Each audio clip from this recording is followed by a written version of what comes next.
Another day, another basketball stories na naman ang pagkukwentuhan natin. At ngayon nga ay pag-uusapan natin ang balitang pagkuha ng Miami Heat kay Klay Thompson at ang balitang magkakaproblema nga po ang NBA kina LeBron James at Stephen Curry sa Golden State Warriors. Wala na nga pong sapat na cap space ang Miami Heat simula nang makuha nila si Giannis Antetokounmpo sa isang blockbuster trade mula sa Milwaukee Bucks. Ito na nga po ang mismong rason bakit puro mga veteran players na merong mababang kontrata ang kaya na lamang nga po nilang kunin sa free agency market. Pero di rin naman nga po ibig sabihin niya na wala nang balak ang Miami Heat na kumuha ng malaking pangalan ngayong offseason. Sa katunayan, ibinulgar pa nga po ng isang Miami Heat insider na plano nga po ng kanilang front office na kunin sa isang trade si Klay Thompson mula sa Dallas Mavericks. Bagamat man nga po kakaunti na lang ang kanilang trade assets ay meron para naman nga po silang iilang batang player at draft picks na kanilang may offer dito. At dito nga po ay plano nilang gamitin ang kanilang batang player na si Nikola Jovic na isa sa mga gustong kunin ng Dallas.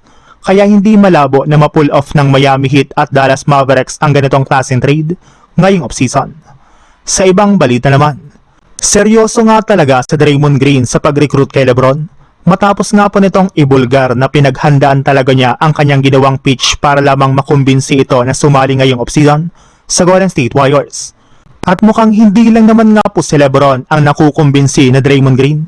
Gayong maging ang NBA agent nga po nito na si Rich Paul ay seryoso na rin naman nga pong kinukonsidera ang paglipat ng kanilang superstar sa Golden State Warriors. Ayon nga po sa isang interview sa media, sinabi nga po dito ni Rich Paul na kung sakali man nga po na matupad ang pagsali ni LeBron sa Warriors at mabuo ang kanilang tandem ni Stephen Curry next season, ay sigurado nga po na walang kupunan ang gugustoy na makatapat sila, lalo na pagdating ng playoffs. 100% nga po siyang sure na mamumroblema ang mga teams kung sino ang kanilang babantayan o i-double team sa kanilang mga laro. Hindi na naman nga po nila pwedeng iwanan si Stephen Curry dahil once nga po na maging komportable ito, ay siguradong uulan ng 3-pointer. Mas lalo rin naman nga po na hindi nila dapat pabayaan si LeBron since sasalaksak talaga ito sa ilalim ng basket. Kaya magiging isa nga talaga silang legit na championship contender kapag sumali si LeBron sa Golden State Warriors.